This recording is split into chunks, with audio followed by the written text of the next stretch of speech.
What's up YouTube, Fallout Freak here, and I'm back with another creature lore video. So in this creature lore video, we are going to be talking about the creature known as the Bloodbug. Bloodbugs can be found only in Fallout 4 in the Commonwealth Wasteland of Fallout 4. So without further ado, I'm going to talk a little bit about the Bloodbug, give you a little biology, background, and some gameplay attributes. So without further ado, let's go ahead and talk about the Bloodbug.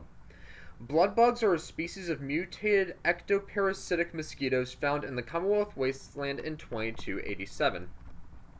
Background: the mosquitoes that inhabited the swamps of Massachusetts were mutated since the Great War and have become a capable predator in the Commonwealth. Around the size of a dog, bloodbugs attack by stabbing their knife-like proboscis into soft tissue. Although they feed upon the blood of their victims, they will also often spray this blood back into their prey's eyes to distort their vision. The bog standard of blood bugs, these mutated insects attack in swarms, piercing their prey with a needle-like proboscis and feeding on their blood. Biology: bloodbugs appear to be roughly 2 feet in length from the head to the tip of the abdomen. Bloodbugs possess muddy brown coloration, which allows them to camouflage effectively into the environment of the Commonwealth. Like their pre-war ancestors, bloodbugs possess 6 long double-jointed limbs, 1 pair of finely veined wings, and a long pointed proboscis that extends from between 2 compound eyes. The proboscis is the bloodbug's primary means of assault, sinking it into prey almost like a syringe and inflicting minor to intermediate radiation poisoning on the victim. The proboscis can be collected by the sole survivor upon the bloodbug's death. Just like certain mutated wildlife, such as the death claws, it has a chance to trigger a special attack animation during which the player will not be able to attack. In this animation, the player will grab the bloodbug as it successfully attempts to sting said player.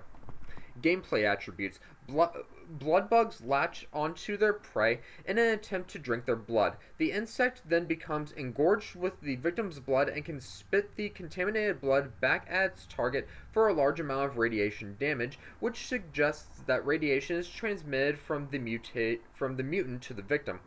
While these mutated mosquitoes can punch their proboscis through any kind of regular armor, it's not powerful enough to penetrate power armor.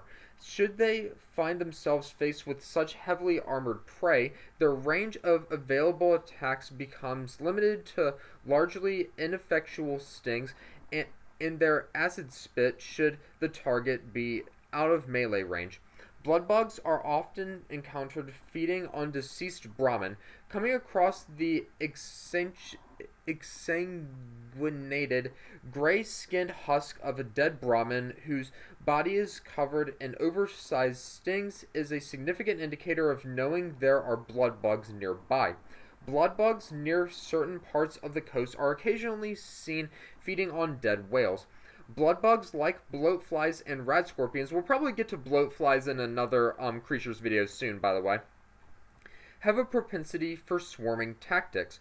Once they are alerted to their victim's presence, they will spread out, surround their prey, and attack from multiple directions. This, coupled with their erratic evasive movement while under fire, their good camouflage, and their slender silhouette, makes it difficult to keep track of and kill them all before at least some of them get into melee range. However, should the majority of the swarm be destroyed before it reaches its prey, the survivors will often retreat.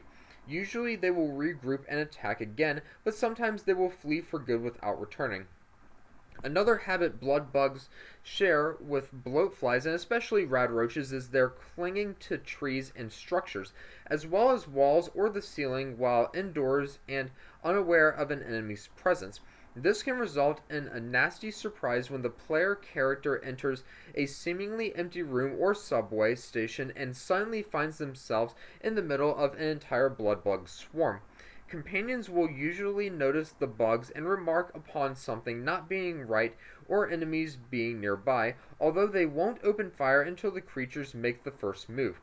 If the sole survivor damages the bloodbug's blood sac, it will lose its spit ability, but the bloodbug can still suck the victim's blood. If done multiple times, the bloodbug sac will be restored and it will regain its spit again. Some bloodbugs near dead Brahmin can be found with their blood sac already full of the Brahmin's blood. The blood bug's enlarged blood sac can be targeted more accurately due to its size. So that is a little bit about the blood bug. I'm going to show you a picture of what a blood bug looks like now. Say blood bug 3 times fast. Let me get to my desktop. And that is the blood bug. See this proboscis, or proboscis, I think is the actual correct pronunciation, proboscis, right here between its 2 eyes, and you can see it's got these long wings, albeit thin but very long, and it's got 1, 2, 3, 4, I see 5 joints. Oh, here's the 6th one right here. So 1, 2, 3, 4, 5, 6 joints. And here's the blood sac, I guess, right here, or it might be right here, I don't know. But either way, these are mutated mosquitoes, and like they said, they are probably the size of maybe a small to medium-sized dog. But yeah, that's what a blood bug looks like. Pretty menacing in my opinion. So let me go ahead and get back to my webcam, and hit me up in the comment section below, and please let me know what you think about the blood bug, what you thought about this creature lore video, and what creature lore videos you would like to see in the future on this channel. But until my next creature lore video, until my next video in general, you must always remember that war never changes.